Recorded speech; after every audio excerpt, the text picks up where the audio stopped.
Hai, Assalamualaikum warahmatullahi wabarakatuh teman-teman. Welcome back to my channel, Alunan Melodi Positif. Apa kabar teman-teman semua? Semoga selalu sehat dan dalam lindungan Allah Subhanahu wa Ta'ala. Nah, di podcast keempat yang bertepatan dengan Hari Keluarga Nasional tanggal 29 Juni ini, aku mau ucapin Selamat Hari Keluarga Nasional untuk para keluarga di Indonesia. Semoga para keluarga di Indonesia selalu sehat fisik dan jiwanya, harmonis, bahagia, berkualitas, dan sejahtera. Amin ya rabbal alamin. Buat teman-teman, aku mau tanya nih, menurut kalian, apa makna keluarga bagimu? Dan seberapa bermaknanya keluarga sih bagimu? Komen di bawah ya. Thanks before.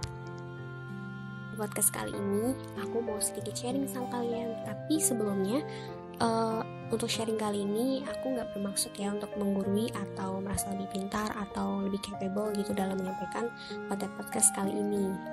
Nah di sini aku mau sharing dari insight yang pernah aku dapet, entah itu dari kuliah atau dari beberapa literasi yang aku baca atau aku dengarkan gitu. Nah, tersebab bakal panjang kalau aku share semua, jadi di podcast ini aku hanya sedikit sharing terkait 5 poin tentang literasi keluarga.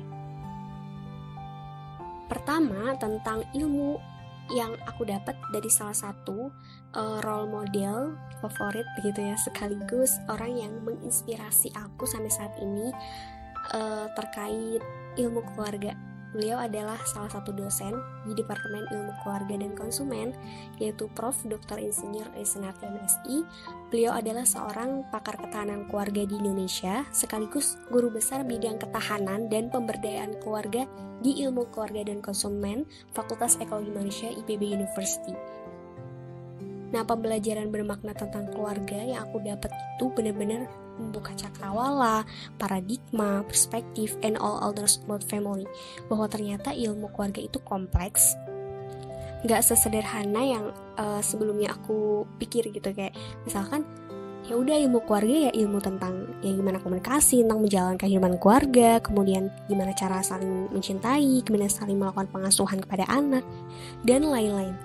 Padahal hal sederhana tersebut itu di dalam kehidupan keluarga ada ilmunya gitu, tentang interaksi di dalam kehidupan keluarga, nilai-nilai apa yang menjadi landasan hidup berkeluarga, sumber daya apa saja yang bisa dioptimalkan oleh keluarga, gimana ya kalau misalkan ada masalah, gimana ya strategi copingnya, sampai tahap-tahap perkembangan keluarga, jadi dia menikah sampai kakek nenek itu ternyata ada ilmunya. Dan itu semua membuat aku sadar betapa pentingnya keluarga di dalam sebuah kehidupan. Keluarga adalah institusi pertama dan utama sebelum individu berada di lingkungan masyarakat.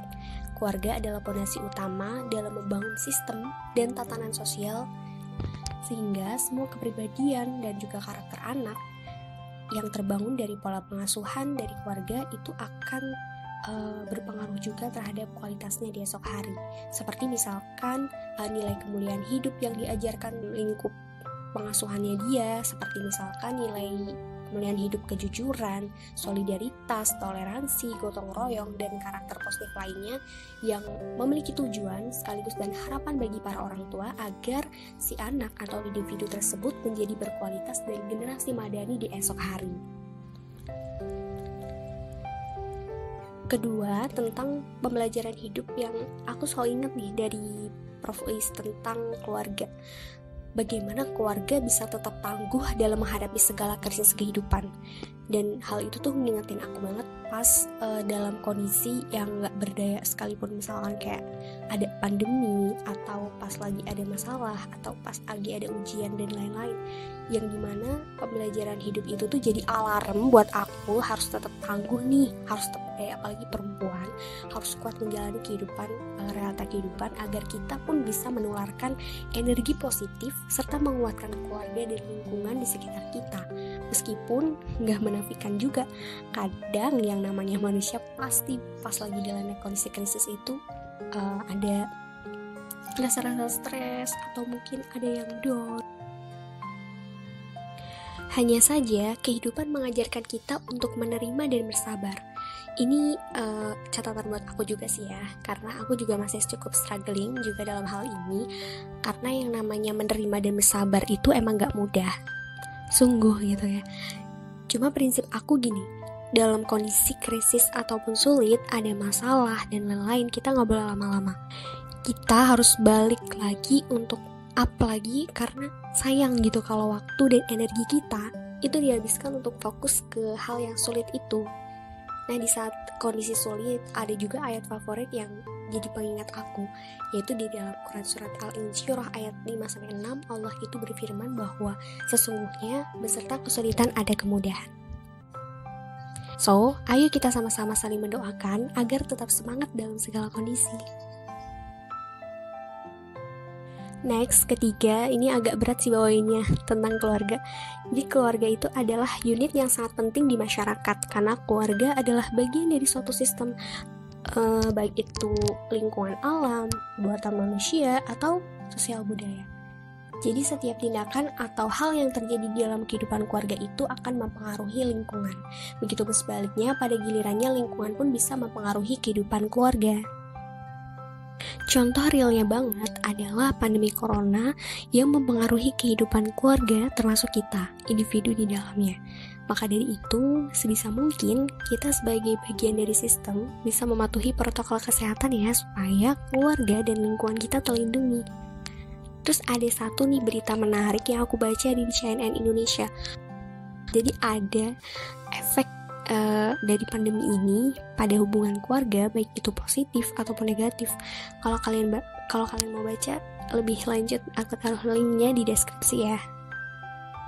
Terus aku dapat juga insight menarik dari hasil survei yang dilakukan oleh Prof. Uis dan tim pas aku ikut webinar Direktorat Publikasi Ilmiah dan Informasi Strategis IPB tentang mencegah krisis keluarga pada masa pandemi COVID.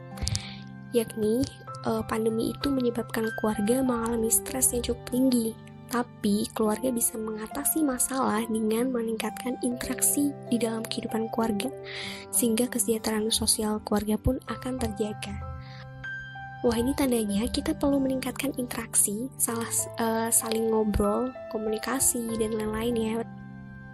Terus menariknya lagi, bahwa nilai agama, dukungan sosial yang kita lakukan kepada keluarga, kepuasan pernikahan itu juga berkontribusi positif terhadap kesejahteraan subjektif. Oh ya, kesejahteraan subjektif itu yang berkaitan sama kepuasan kita pada kehidupan di dalam keluarga.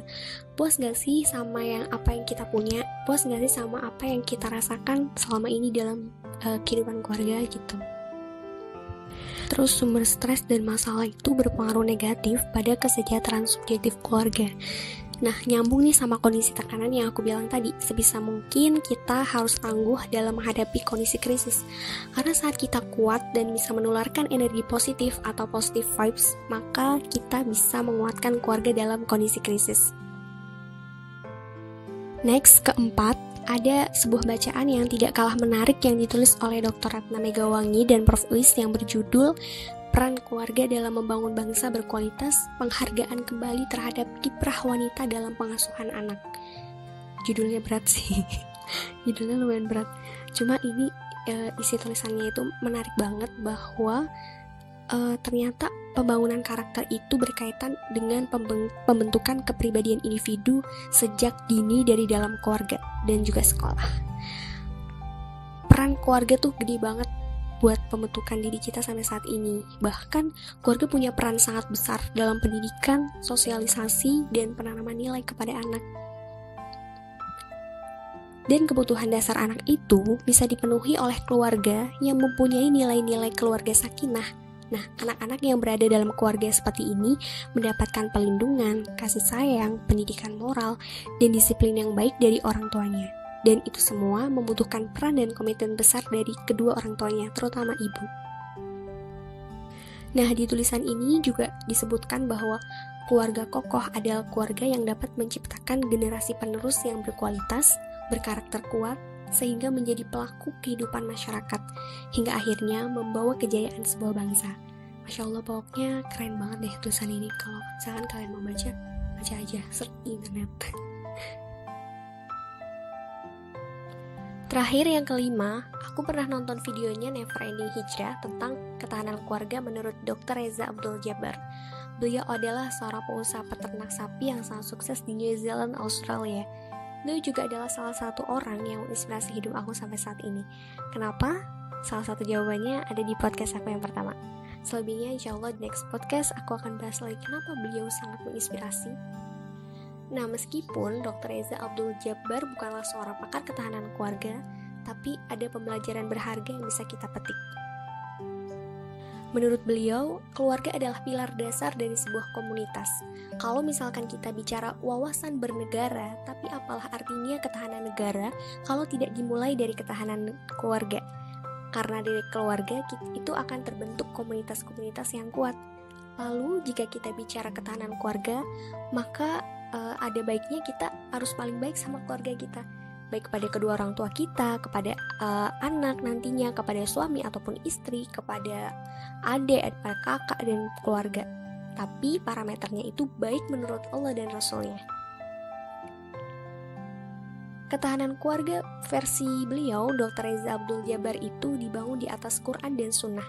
Karena jika kedua konsep tersebut dijalankan, maka konsep lainnya pun insya Allah akan mengikuti.